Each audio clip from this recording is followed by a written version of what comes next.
In the beginning, as was said of old, the earth was without form and void. There was no life anywhere under the canopy of hot vapors that shrouded our globe.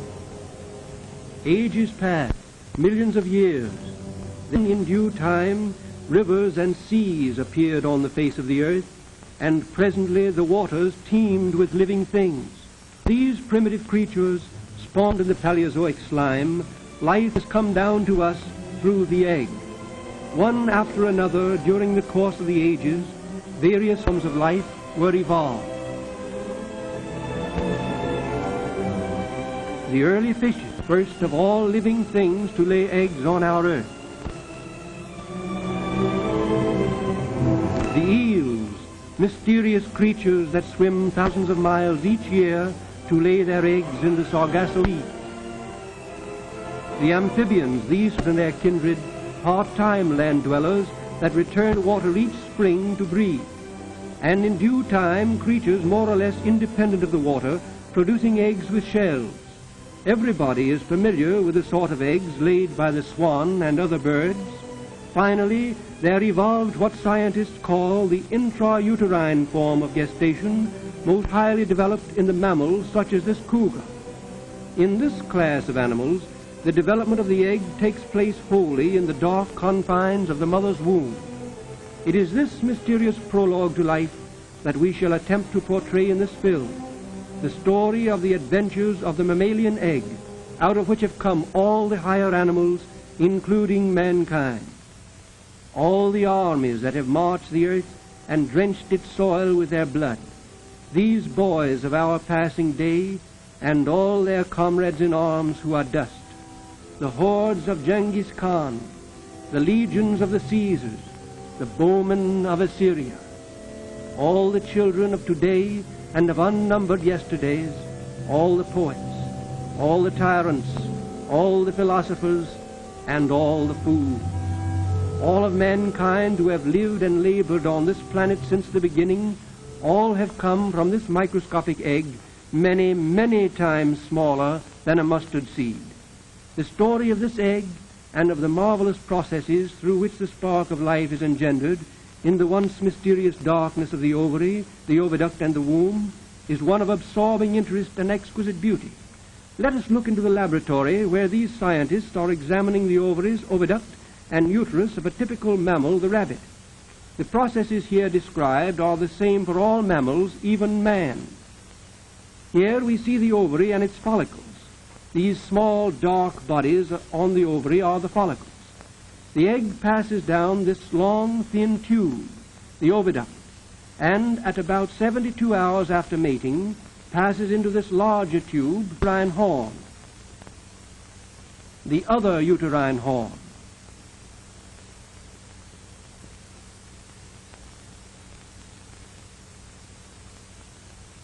This veil-like structure at the end of the oviduct covers the ovary at about the time of ovulation so that the egg will not be lost. Those dark spots are the follicles, the pathway of the egg.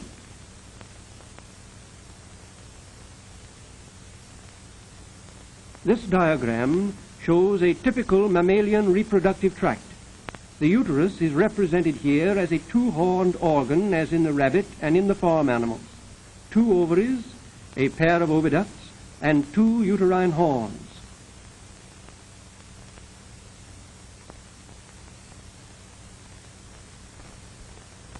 In this picture, the uterus is shown cut open. It is here that the eggs are finally deposited. This illustrates the escape of the egg from the ovary. A current caused by the beating cilia of the veil-like structure at the end of the oviduct helps to direct the egg into the mouth of the oviduct. About the time of ovulation, that is, sometime during the mating period, these follicles will swell large enough to break, and then the egg escapes. The egg rests here for a short time and may be met at the mouth of the oviduct by the male elements, the spermatozoa.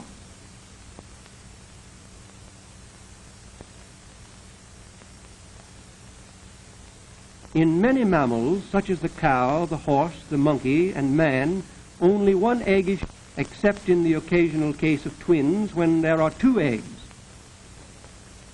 So it is in the case of the sheep or any other animal that bears twins.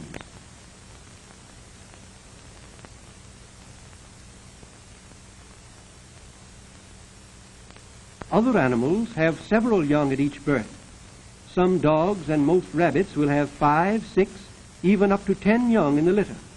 But for each puppy or baby rabbit in the litter, there must have been a separate egg.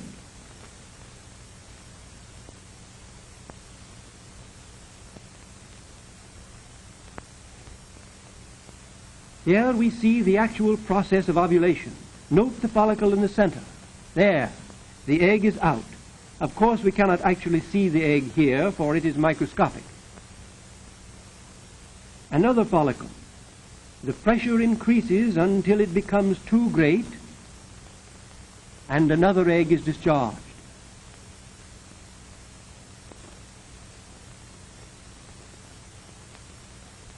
In the shedding of the egg by this third, rather dark-looking follicle, note how much blood may be lost during ovulation. Here we have still another.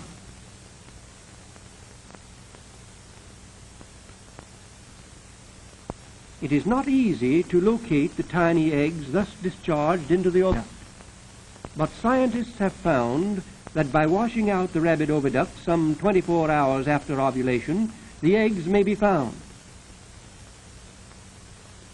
By taking a small syringe with wet solution and flushing out the oviducts, the eggs can be washed out into a watch glass.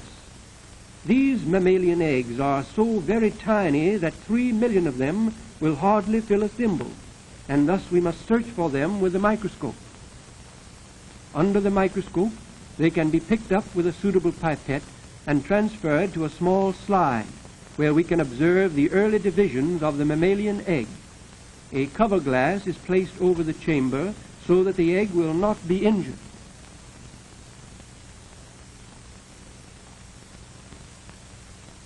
Yes, this is the rabbit egg, a true prototype of all mammalian eggs, just like the egg of the cow, the horse, the monkey, and the human being. But before the egg can develop, it must be fertilized, and this is the important contribution of the male of the species. The spermatozoa, shed by the male during mating, appear like tiny little fish, or shall we say tadpoles, very active, squirming fellows. Notice the large head, the lashing whip-like tail, and the streamline effect in general. These organisms are built for speed. Millions of these spermatozoa are deposited in the genital tract of the female. They have a long journey to make up the uterine cavity to meet the egg and fulfill their destiny. Truly, this is a race for the swift. Millions start the journey, but comparatively few arrive at the mouth of the oviduct where the egg is waiting, and only one reaches the goal. Here is a live rabbit egg under attack by spermatozoa. Watch the sector on the egg between the positions of 5 and 6 o'clock, where several spermatozoa may be seen entering. Some miss the egg entirely. Some expire almost at the end of the trail. But if the egg is to develop into an embryo, one spermatozoon must penetrate the outer layer and fertilize the egg, otherwise the egg dies.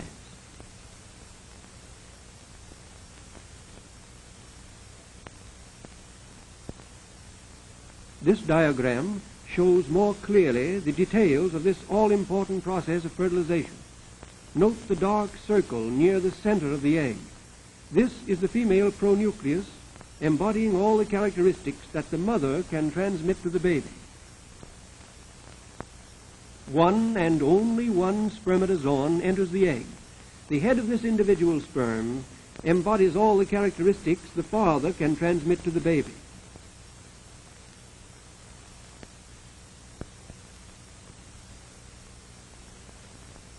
After its entrance, it slowly swells in size, and both pronuclei, male and female, move to a common meeting point inside the egg and merge. Then fertilization is complete, and the egg is started on its way to become an embryo.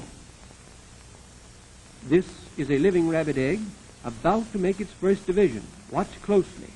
The granules start to dance, and there, the egg has divided. 2 cells now instead of 1, both of about equal size.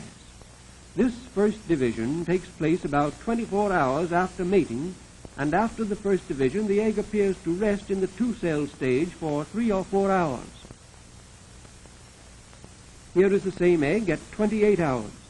You will notice that again the granules in these 2 cells will appear to become greatly agitated just before division takes place. This is characteristic of most eggs. There, 1 cell has divided, and now the other cell divides. 4 cells, and then another rest period when little seems to happen. Watch the cell at the lower right-hand corner. It will be the first to divide again.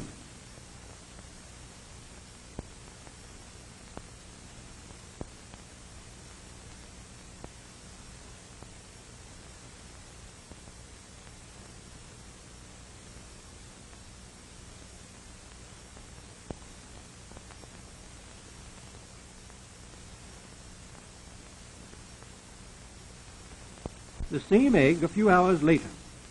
Now about 8 cells occupy this stage. Not much rest for these young cells from now on. That large cell in the lower right-hand corner was very slow to divide, hours behind its fellows.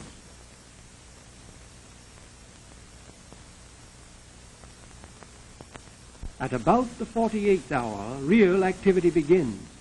Division goes on so rapidly that soon the whole cavity is alive with cells, actively dividing and subdividing.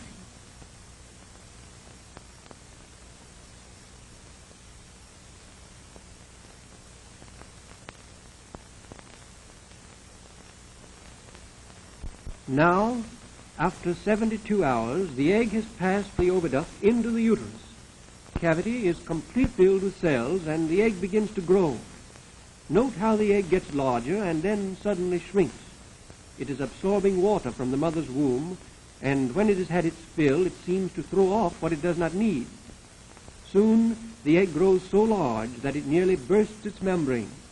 Then it is about ready to mold itself in the wall of the mother's womb, where it becomes almost a part of the mother. Thus, we have seen in a very few minutes the first 4 days of a rabbit's life. All mammalian life begins in just this fashion.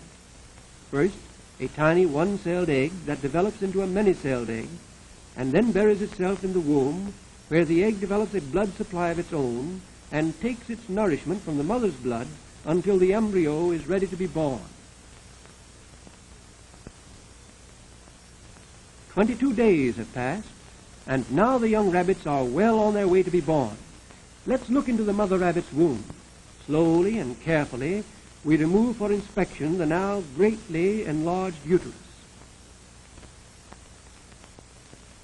Now the uterus is out and can be inspected. Count the young embryo bunny.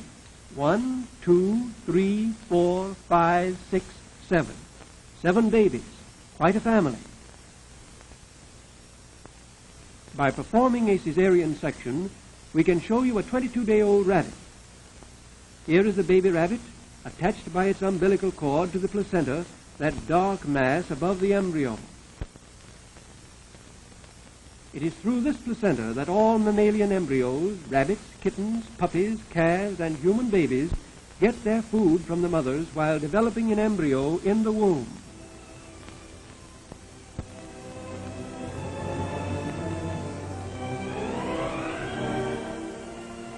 And so we have proof of the truth that William Harvey surmised and proclaimed to a doubting world nearly 3 centuries ago. All animals, even those that bring forth their young alive, and even man himself, come from the egg.